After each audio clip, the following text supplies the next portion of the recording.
주님의 오심을 기다리는 대림절의 네 번째 주일을 맞이하여 이렇게 초의 마지막 네 번째 불을 밝혔습니다. 며칠 전에 남대문 시장을 탐방한 어떤 기자가 쓴 기사를 보니까요, 오랜 불경기와 전국 불안으로 인해 소비 심리가 위축되어 성탄절과 연말 특수가 사라진 지는 오래다라고 하면서 다음과 같이 기록해 놓았습니다. 연말 분위기라고는 믿기지 않을 정도로 적막함이 흘렀다. 곳곳에서 들리는 캐롤송과 크리스마스 트리, 그리고 빨간 모자를 쓴 산타클로스는 처량하기만 하다라고 침체된 경기와 분위기를 기사화해 나왔습니다. 그러나 어떤 의미에서 과거에 흥청망청거리던 이 성탄의 분위기가 전반적으로 차분히 가라앉게 된 것은 굉장히 고무적인 현상이라고 말할 수 있습니다. 왜냐하면 성탄의 진정한 의미는 믿지 않는 사람들이 놀고 먹고 마시는 그런 축제적인 데 있는 것이 아니기 때문입니다. 매년 성탄절 때가 되면 누가복음 2장 14절 말씀을 많이 듣습니다. 지극히 높은 곳에서는 하나님께 영광이요, 땅에서는 기뻐하심을 입은 자들 중에 평화로다. 하늘에는 영광, 땅에는 평화라고 하는 말씀들을 많이 인용합니다. 이 말씀은 아기 예수님의 탄생을 기뻐하는 천군 천사들이 불렀던 찬송의 내용입니다. 그런데 여기에는 예수님이 이 땅에 오신 목적이 정확하게 기록되어 있는데요, 그 중에 하나가 바로 이 세상에 평화를 주시기 위함이다 라고 말씀합니다. 이것은 반대로 역으로 말하면 이 세상에는 진정한 평화가 없다고 하는 것을 뜻하는 거죠. 그렇기 때문에 메시아가 오셔서 이 세상에 진정한 평화를 주시고자 한다라고 하는 말씀입니다. 오늘은 지난주에 이어서 메시아의 예언에 대한 말씀이 담겨있는 이사야서를 함께 살펴보면서 주님의 오심을 준비하려고 하는데요, 특별히 오늘 본문 1절에 보시면 이새의 줄기에서 한 싹이 나고 그 뿌리에서 한 가지가 나서 결실을 하게 될 것이다 라고 말씀합니다. 이새가 누굽니까? 다윗의 아버지거든요. 다시 말하면 다윗의 자손 중에 메시아가 탄생할 것을 예언한 말씀이 오늘 이사야 11장 1절의 말씀입니다. 그분이 오셔서 공의와 성실로 세상을 다스릴 것이고 이 땅에 진정한 평화가 도래할 수 있게 될 것이라고 하는 희망의 메시지가 오늘 본문에 선포되고 있습니다. 그런데 이제 그 나라의 모습을 상징적으로 묘사한 내용이 굉장합니다. 5절부터 보시면 그때에 이리와 어린 양이 함께 살고 표범이 어린 염소와 함께 누우며 송아지와 어린 사자와 살찐 짐승이 함께 있어 어린아이에게 끌리며, 아이들이 그런 맹수들을 다 이렇게 마음대로 좌지우지한다는 거죠. 7절 암소와 곰이 함께 먹으며 그것들의 새끼가 함께 엎드리며 사자가 소처럼 풀을 먹을 것이다. 이 육식을 먹는 세상, 잡아먹는 세상이 아니라 풀을 먹는 세상이 된다는 거죠. 8절 젖 먹는 아이가 독사의 구멍에서 장난을 치고 젖된 아이가 독사의 굴에 손을 넣을 것이다. 참으로 놀라운 광경이 펼쳐지고 있죠. 그런데 이 같은 상황 속에서도 9절 내 거룩한 산 모든 곳에서는 해함이 없고 상함도 없을 것이다. 우리의 상상을 초월하는 가장 평화로운 세상이 앞으로 도래하게 될 것을 예언하고 있습니다. 이것은 장차 메시아가 오셔서 다스리게 될 The Kingdom of God, 하나님의 나라가 정말 완전한 평화로운 나라임을 우리들에게 보여주는 하나의 예고편입니다. 자, 여기 등장하는 온갖 종류의 짐승들이 나와요. 이 짐승들은 서로 잡아먹고 잡아먹히는 약육강식의 구조 속에 살고 있는 존재들입니다. 이제 중세시대에 어떤 화가가 그린 건데, 여기 보면 사자, 소, 염소, 이 아이들 전체가 어우러져서 함께 거하는 이런 모습을 표현하고 있죠. 그런데 메시아가 오시게 되면 이런 약육강식의 이런 폭력적인 세상이 다 다스려진다는 겁니다.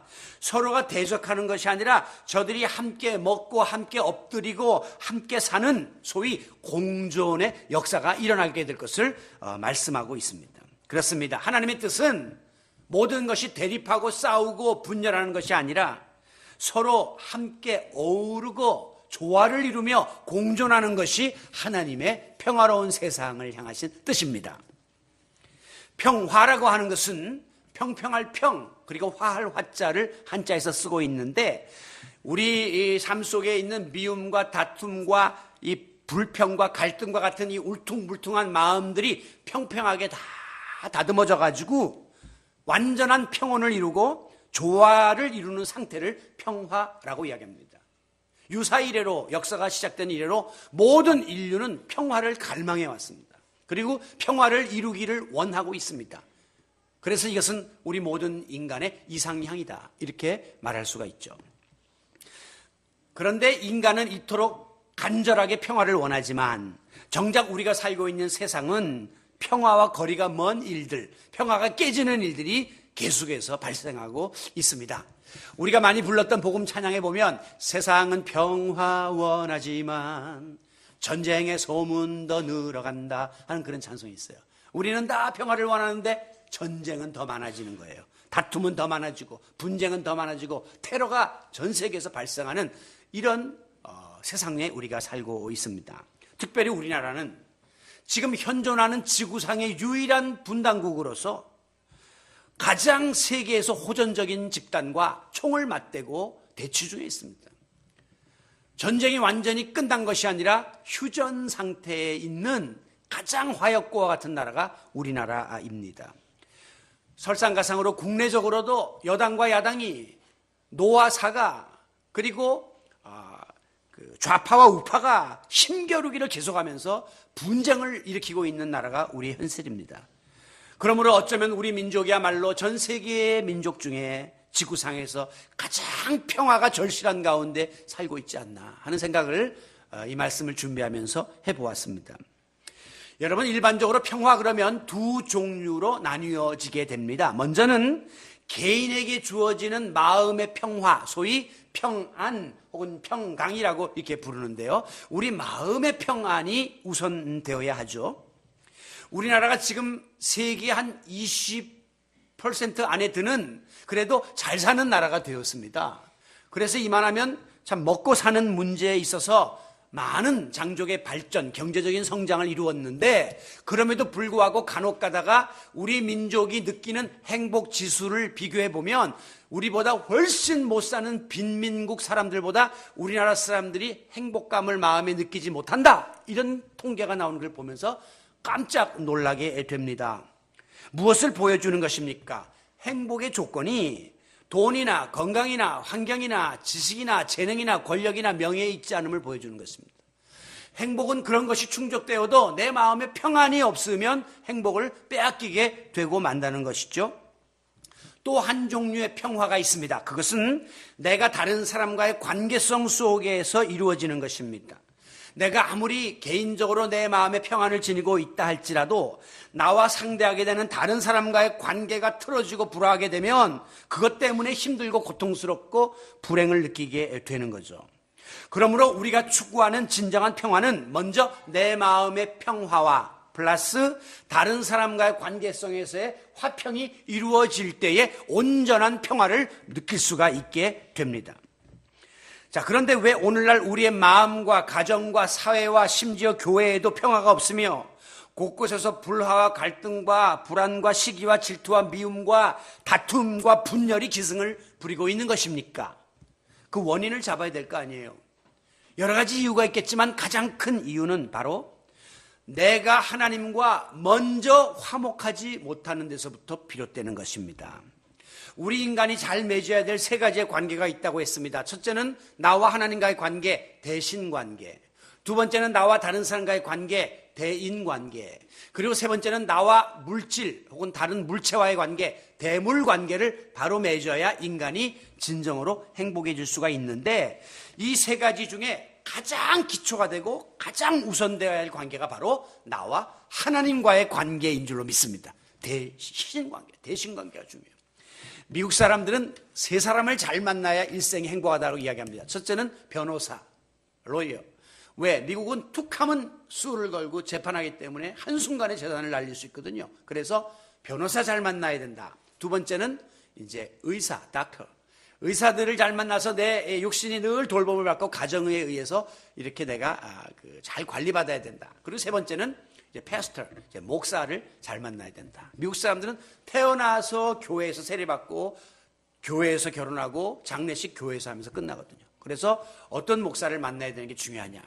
그 사람들은 그렇게 생각한다고 합니다만 우리는 하나님과의 관계가 우선 바로 맺어져야 한다고 하는 사실을 잊지 마시기 바랍니다. 왜? 이 문제가 바로 맺어지면 그 다음은 먼저 하나님의 나라와 의를 구하면 이 모든 것이 더해지는 것처럼 술술술 풀러나가는 거예요.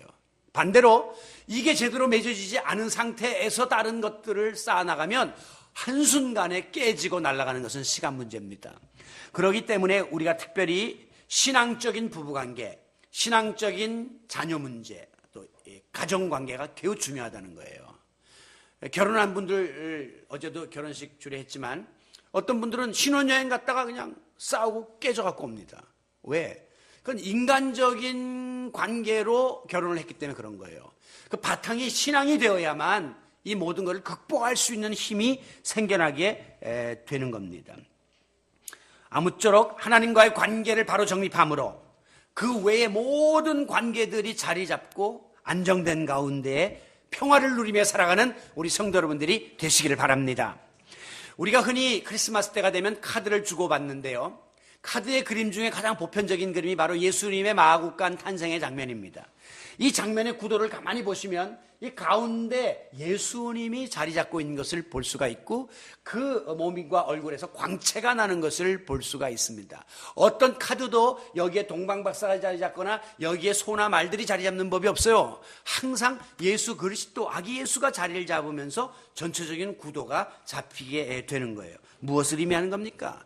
예수 그리스도가 내 삶의 가장 가운데 자리 중심에 들어오셔야 된다는 거예요. 이 중앙에 예수님이 위치해야만 우리의 삶의 어두운 부분들이 사라지고 그 빛이 모든 것들을 덮어버리고 우리의 삶이 평화로워질 것을 보여주는 장면입니다. 오늘 본문에도 보면 앞으로 다가오게 될 평화로운 세상의 전제 조건 중에 1절이 뭡니까? 이새의 줄기에서 한 싹이 나오고 그 뿌리에서 한 가지가 결실할 것이다. 이 싹, 이 가지 누구입니까? 메시아이신 예수 그리스도입니다. 그로 인하여 그 뒤에 나오는 모든 평화롭고 조화로운 세상이 이루어질 것을 약속하고 있습니다. 그러므로 만약에 내 마음에서 평안이 깨지거나 다른 사람과의 관계에서 화평이 깨진다면 제일 먼저 여러분이 점검해야 될 것은 나와 하나님과의 관계입니다.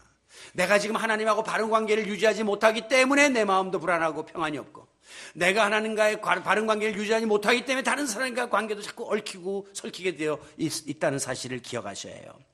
오늘 하나님과 나의 관계가 바로 회복되므로 지금 얽혀있는 개인의 마음의 문제, 가정의 문제, 성도 간의 문제, 사업의 문제 순탄하게 풀어지는 주님 주시는 평안이 여러분에게 임하게 되시기를 바랍니다.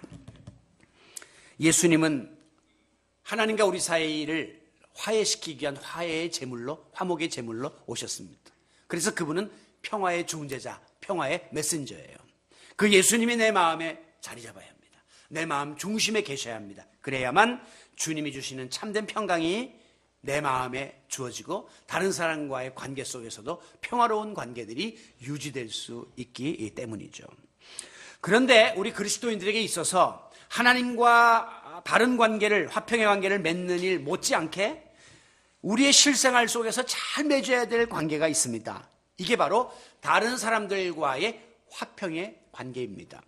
우리가 흔히 십자가를 세로축과 가로축으로 이렇게 형성하고 있는데 항상 말씀드린 것처럼 이 세로축은 하나님과 나의 관계를 바로 맺는 것이고 가로축은 나와 다른 사람과의 관계를 바로 맺어야 정확한 신앙생활을 할 수가 있게 되는 거죠. 왜냐하면 나 외에 다른 사람들도 역시 하나님께로 지음받은 존귀한 존재들이기 때문에 우리가 그분들을 존중해야 되는 거예요. 또 우리 모두는 주 안에서 한 피 바다 한 몸 이룬 형제 자매이기 때문에 우리가 소중히 여기고 돌보아야 하는 것입니다. 그러므로 우리 믿음의 공동체원들 간에 이 화평을 도모하는 일은 매우 중요한 우리의 과제입니다. 이 문제가 깨지면 교회 나오기 싫어요. 이 문제가 깨지면 교인들 보기가 싫어요. 목사 보기가 싫어져요. 그렇기 때문에 교회와 멀어지게 되고 하나님과 멀어집니다. 그러나 이 안에 주님 주시는 화평이 가득하면 빨리 달려가서 그 사람들 손잡고 싶어요. 빨리 가서 목사님 말씀 듣고 싶어요. 빨리 가서 교회를 위해 봉사하고 싶어요. 여러분이 살고 교회가 사는 일이 벌어지게 되는 겁니다. 간혹 가다가 이제 다른 사람들과 불화하거나 갈등을 일으키거나 또 반목하며 다투는 일들이 우리 인간에게는 다 있습니다. 왜냐하면 다 유한한 존재들이기 때문에요. 그런데 그 원인을 깊이 들어가 보면 뭐 이렇게 죽고 사는 문제 때문에 그런 경우들이 적어요. 어찌 보면 아무것도 아니고 그냥 넘어가도 될 별 볼 일 없는 문제 때문에 크게 일이 비틀어지면서 확대 재생산되는 일들이 많이 일어나고 있습니다. 그런데 그 기준이 뭐냐면 내 마음, 내 기분이에요. 내 마음에 좀 불편하다는 거예요. 내 기분이 상했다는 거예요. 이걸 다른 말로 말하면 자존심이거든요. 근데 그 자존심은 굉장히 알량한 자존심입니다. 별거 아닌 거 저 사람이 나한테 먼저 인사 안 했다. 밥 먹을 때 뭐 이걸 이렇게 했다. 뭐 사사로운 그런 거 아니고 내가 오늘 멋있게 하고 갔는데 한마디 말도 안 하고 어떻게 그렇게 하고 왔냐라고 핀잔을 줬다. 뭐 이런 사사로운 거 가지고 삐져가지고 우리가 계속해서 관계를 어렵게 만들거든요. 그래서 굉장히 우리 인간들이 그 부딪히는 문제를 깊이 들어가 보면 알량한 자존심 싸움입니다. 부부 싸움도 그런 거거든요. 우리 집 흉봐? 나도 해. 그거 아무것도 아닌 거거든요. 소리가 나보다 높아? 난 한 옥타브 더 높이야. 그러면서 아무것도 아닌 거 가지고 사태를 크게 악화시켜가지고 일주일씩 등 돌리고 고생하면서 이 추운데 바깥에서 맴돌면서 그렇게 지낸다고 하는 거죠. 여러분, 이 처음에는 아무것도 아닌데 이 관계가 깨지는 게 얼마나 무섭냐면 이게 가만히 방치해두면 시간이 지날수록 그 안에 인간의 욕망과 미움과 자존심과 교만과 복수심까지 가미되면서 결과는 굉장히 무섭게 확산되게 됩니다. 지난 주일날 어떤 산악회 여성 회원들 간에 총부림이 났습니다. 나는 칼부림만 봤어도 총질하는 건 처음 봤어요. 그런데 사유인즉 같은 산악회원끼리 이 산도 가고 저 산도 가고 주말마다 즐겁게 보냈는데 어느 날 그냥 이 버스 안에서 자리 문제가 터진 거예요. 뭐 어떤 사람은 앞자리에 앉아야 된다. 어떤 사람은 네가 왜 뒤에 앉냐 불편하다. 이래가지고 자리 싸움이 난 거예요. 여러분, 저는 어떤 모임을 가든 교회 모임 빼놓고 우리 밖에서 만나는 목사님들 모임 버스 타면 무조건 저는 맨 뒤입니다. 어떤 사람들은 그냥 잽싸게 앞에 가서 막 앉고 이러는데 저는 무조건 뒤에 가. 얼마나 편한지 몰라요. 더 이상 갈 데가 없으니까. 근데 앞에 사람들은 괜히 앉았다가 어르신 오면 또 뒤로 밀리고 또 밀리고 해서 나중에 망신만 당해요. 저는 무조건 뒤야. 그런데 사람들은 어디 모이느냐? 제 주변에 다 모여요. 버스 안에서 여행할 때. 중요한 거는 어느 자리가 중요한 게 아니라 누구랑 가느냐 중요하고 어떤 삶을 사느냐가 중요한 거지 자리는 그 여행에 있어서 별로 의미가 없습니다. 오래 가면 앞에 앉아있는 사람 괜히 눈만 피곤하고 졸음 오는 건 다 마찬가지예요. 여러분, 그런데 이 엽총을 갖다 그냥 사람이 이 문제를 이제 올렸잖아요. 인터넷에다가 비판하는 거를. 그랬더니 그 회원들이 너 이렇게 회원 간에 싸우면 안 돼 해서 자격 정지를 내렸습니다. 그랬더니 이 피해를 입은 여성이 엽총을 들고 가서 3발을 넓적다리에 쐈습니다. 여러분, 이거 아무것도 아닌데 아니 버스 앞에 앉든 뒤에 앉든 이 창가에 앉든 복도에 앉든 그것이 뭐가 그리 중요한디? 그거 별 아무것도 문제가 아닌데 사소한 것에 집착하니까 자존심이 상하고 자존심 세우려니까 증오가 생기고 미움이 생기고 복수심이 생기고 총질을 하게 되는 거예요. 여러분, 우리가 이 부정적인 마음과 감정을 다스리지 못하면 개인의 인격이 파멸당합니다. 가정이 깨져나갑니다. 교회 공동체가 시험에 빠집니다. 직장에서 쫓겨납니다. 국가도 망합니다. 그렇기 때문에 오늘 우리가 어떤 상황에서도 우리의 마음을 다스려야 합니다. 이 마음에 주님이 주시는 평화가 깃들면 요즘 어떤 상황 시리즈를 제가 넉 달 동안 하고 있는데 어떤 상황이 와도 용서할 수 있고 화해할 수 있고 관용할 수 있고 품을 수 있고 사랑할 수 있습니다. 인간은 누구나 다 불안한 존재이기 때문에 불완전하기 때문에 실수와 잘못이 다 있어요. 내가 지금 저 사람을 갖고 막 공격하고 저 사람에게 화살을 던지지만 언젠가는 그것이 나에게도 날아올 수 있다는 사실을 기억하셔야 합니다. 그렇기 때문에 어떤 상황에서도 내가 될 수 있으면 상대방을 너그럽게 품고 허물을 덮어주고 부족을 덮어주면 내 마음에 평안이 오고 또 어려운 상황이 닥쳤을 때도 나도 그 같은 평안을 받을 수가 있게 되는 거죠. 만약에 안 그러면 끊임없는 평행선입니다. 상대방을 품지 못하면 죽을 때까지 가는 거예요. 우리말 중에 아주 못된 말이 내가 죽으면 죽었지 용서 못한다. 내 눈에 흙이 들어올 때까지 용서 못한다. 이런 말은 아주 잘못된 말이에요. 평행선으로 가겠다는 건데 이것은 옳지 않은 자세입니다. 자, 그렇다면 진정한 평화는 무엇으로부터 어디서부터 오는 것일까요? 가장 중요한 것은 바로 이해입니다. 이해. 이게 이해를 영어에서 understand라고 하는데 under, 아래에 스탠드, 선다. 아래에 쓴다는 거예요. 위에 쓰는 게 아니라 아래에 쓴다는 거죠. 다시 말하면 나의 눈높이를 상대방의 눈높이와 맞춘다는 겁니다. 내 눈높이에서 상대방의 눈높이를 내려다보면 그 교만이 되는 거예요. 여러분, 뭐든지 그 사람의 눈높이에 맞추려면 내가 낮아져야 되고 내가 조절을 해야 합니다. 그러면 그 사람이 보여요. 그리고 그 사람의 마음이 읽어져요. 그리고 이해가 되는 겁니다. 우리가 이 재밌는 것은 집안에 아기가 하나 탄생하면 그 집안 사람 모두가 다 애가 됩니다. 80 먹은 할아버지도 밥 먹을 때 아가야 진지를 먹어야 한다. 뭐 이런 말 안 써요. 뭐라 합니까? 맘마. 아이, 먹어. 꾹. 다 애예요. 왜? 눈높이를 다 낮추는 거예요. 집안 사람들이 애기로.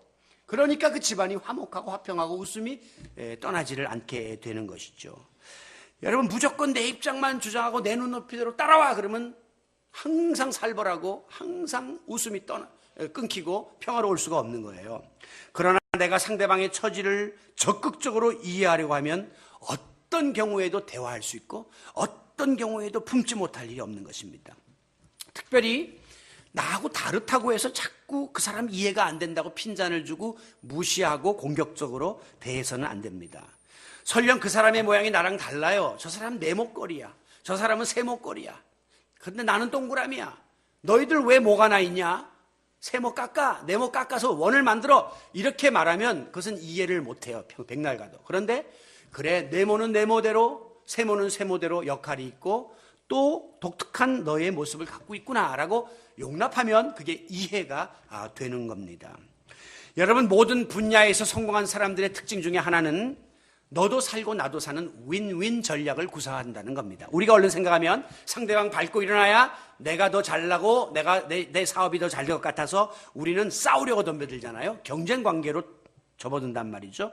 그런데 상대를 밟고 자기만 살려고 하다 보면 결국 상대방도 죽고 나도 죽는 일이 벌어지게 됩니다. 여러분 보세요. 우리가 간혹 가다 보면 가구 단지가 있습니다. 가구점이 하나 있어야 장사가 잘 될 것 같은데 20개가 모여 있단 말이죠. 그러면 사람들이 다니면서 여기 보고 저기 보고 비교해서 결국은 내 사업이 망할 것 같은데 그 가구 단지라고 하는 그 특성 때문에 사람들이 모이게 되고 거기에서 전문성을 지니고 특성화되면서 시너지 효과가 오히려 발생되어서 더 잘 되는 일이 벌어지는 거예요. 음식 백화점도 마찬가지예요. 내 것만 거기서 팔아야 내가 잘 될 것 같은데 50가지 음식이 들어와 있는데도 안 될 것 같지만 그것 때문에 그 단지가 더 잘 되는 거예요. 오늘 다른 사람과 나의 관계성 속에서도 다른 사람에게 패배감을 주고 다른 사람을 밟고 내가 이겨서 속 시원한 것은 진정한 승리가 아닙니다. 아무리 나와 다르고 객관적으로 나보다 부족해 보이는 사람이라 할지라도 품고 이해하고 그리고 무시하거나 공격해서는 안 됩니다. 그리하면 내 마음에 평화가 옵니다. 주님 주시는 평안이 임하게 되는 것이죠. 우리 하나님이 원하시는 평화는 강요에 의해서 그리고 경쟁에 의해서 취하는 평화가 아니라 다른 사람의 입장과 가치를 이해하고 존중하면서 주어지는 평강이라는 사실을 잊지 마시기 바랍니다. 또한 이 진정한 평화는 이해의 바탕 위에 화해와 용서의 집을 지어야 합니다. 미국의 9.11 테러가 일어난 다음에 그 완전히 잔재가 무너진 그 빈터를 소위 그라운드 제로라고 합니다. 아무것도 없다는 거죠. 사진. 여기 보면 주무시는가 봐. 예, 사진이요. 예. 여기 보면 그 911 그림 없었어요. 예, 이거 보면 여기 이 엄청난 빌딩이 무너져 내렸습니다. 테러에 의해서. 거기를 당분간 집을 안 짓고 비워놨어요. 관광객들이 와서 보면 기억하게 하고 묵념하게 하고 기념하게 했습니다. 무슨 메시지를 받는 것입니까? 평화는 테러나 무력에 의해서 얻을 수 없는 거다. 이런다고 평화가 오는 줄 아느냐? 아무리 죽여봐라, 아무리 파괴해봐라, 아무리 테러해봐라, 결코 평화는 그것을 통해서 오는 것이 아니다. 오히려 더 거센 저항만을 불러일으킬 뿐이다 라고 하는 메시지를 던지고 있는 거예요. 왜? 미움은 또 다른 미움을, 분노는 또 다른 분노를, 그리고 보복은 또 다른 보복을 낳기 때문에 끊임없는 악순환이 계속될 뿐입니다. 그렇습니다. 진정한 평화는 이해와 화해와 용서 없이는 절대 이루어질 수가 없다는 사실을 기억하시고, 평화의 왕으로 오시는 예수님을 맞이할 준비를 갖추는 이 대림절 기간에, 또 불과 13일 후면 한 해가 마무리되는 이 연말의 때에 다른 사람과의 관계를 돌아보고, 그것이 가정의 문제이든 교회의 문제이든 사회에서의 문제이든 아직도 갈등과 감정의 탈해가 남아있다면 그 뒤로 미루지 마시고 주저치 말고 다 풀어버리시길 바랍니다. 왜? 내일이라는 시간은 우리에게 약속되어 있지 않기 때문이에요. 내일 하지 했는데 그분이 내 곁에 안 계실 수도 있고, 다음 주에 하지 했는데 내가 이 땅에 없을 수도 있기 때문에 우리에게 주어진 오늘 이 시간, 지금 이 모든 것들을 다 풀고 주님 주시는 평화를 여러분의 마음과 삶 속에 누리게 되시기를 바랍니다. 마지막으로 우리가 상대방에게 먼저 다가가는 자세가 중요하다는 거예요. 상대방이 나한테 먼저 와서 용서를 빌 때까지 나는 기다린다가 아니라, 그 사람이 분명히 객관적으로 잘못됐다 손치더라도 내가 먼저 가서 화해의 손길을 펼치는 포용력이 필요한 것입니다.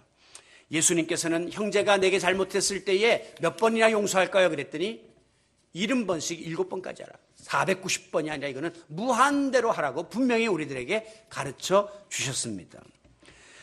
그런데 용서에 있어서 중요한 것은 용서가 용서로 그치면 안 된다는 거예요.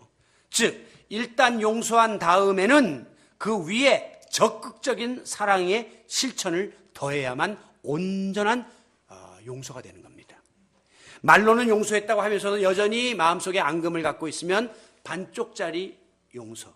그러나 여기에 사랑의 실천과 행위가 뒤따르면 온전한 용서가 될 수가 있는 것입니다.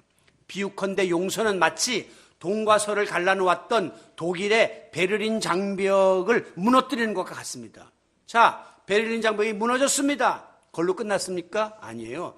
그 돌멩이들을, 잔재를 다 치움으로 통행이 재개된 거예요. 용서는 내가 그 장벽을 무너뜨려서 너와 나 사이에 그 막혔던 장벽을 무너뜨리자, 용서예요.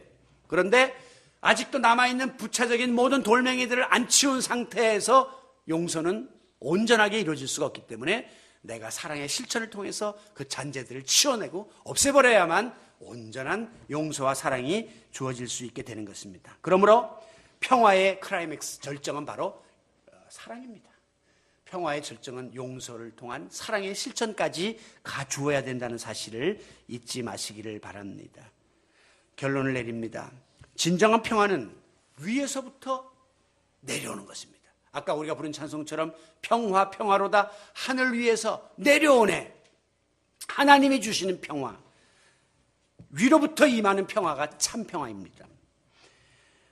아무리 사람들끼리 국가가 조약을 맺어도 평화 조약 깨는 거는 일순간이에요. 아무리 사람들끼리 결혼의 평화 조약을 맺어도 그 조약이 깨지는 거는 두 사람의 감정에 의해서 한순간에 깨지는 겁니다. 그래서 예수님은 요한복음 14장 27절에서 평안을 너에게 끼치노니 곧 나의 평안을 너에게 준다, 끼친다, 준다. 이건 내가 누리는 게 아니라 주셔야 된다는 거죠. 임해야 된다는 것을 말씀하고 있습니다. 세상의 평안은 한시적입니다. 세상의 평안은 즉흥적입니다. 그리고 유한합니다. 조건에 따라, 환경에 따라 변합니다. 그러나 우리 주님이 주시는 평안은 절대적이고 지속적이고 그리고 영원합니다. 신학자 찰스 브래들리라는 사람 말하기를, 하나님께서 어떤 사람의 마음에서 평안을 뺏어가 버리면 세상의 그 무엇으로도 그를 치료할 수 없다라고 했습니다. 평화가 하나님의 손에 달려 있다는 거예요. 그러나 하나님께서 그 마음에 평화를 주시면 세상의 그 무엇으로도 그 평화를 빼앗을 수가 없다라고 했습니다. 하나님이 평화를 주시지 않으면 아무리 내가 세상에서 돈을 많이 벌고 건강하고 높은 자리에 가도 평화는 없는 거예요. 그러나 주님이 평화를 주시면 아무리 돈이 없고 건강이 없고 사람을 잃어도 내 마음은 평안해질 수가 있다는 것이죠. 평화는 주님이 주시는 것이라는 사실을 깨닫고 오늘도 하늘 위에서 내려오는 평화를 사모하고 그 평화를 받아 누리는 우리 성도 여러분이 되시기를 바랍니다. 말씀을 마칩니다. 로마서 12장 18절에 보면 너희는 모든 사람으로 더불어 평화하라라는 말씀이 나옵니다. 다시 말하면 내가 좋은 사람, 내가 원하는 사람하고만 평화하는 것이 아니라 모든 사람, 어떤 부류의 사람이든지 간에 더불어 그들과 함께 공존하며 조화를 이루며 평화하라. 이거는 하나님의 명령입니다. 그러므로 우리 그리스도인들은 어떤 이유로든지 내 마음속에 아직도 남아있는 분노나 분쟁의 감정을 다스려야 합니다. 갈등과 대립의 모든 관계를 깨야 합니다. 그리고 이해와 화해와 용서와 사랑으로 모든 것들을 덮어버림으로 주님이 주시는 참된 평화를 누려야 하는 것입니다. 오늘 그 어느 때보다도 평화가 절실한 이때에 예수 그리스도께서 내 마음의 중심에 자리하시고 그분의 통치를 받음으로 인하여 내가 먼저 내 심령의 평화를 누릴 뿐 아니라 더 나아가서 언제 어디서 누구를 만나든지 간에 주님이 주시는 화평을 도모하고 평화를 전하고 평화를 나누며 살아가는 평화의 사도, 평화의 도구들이 다 되시기를 평화의 왕이신 예수 그리스도의 이름으로 축원합니다.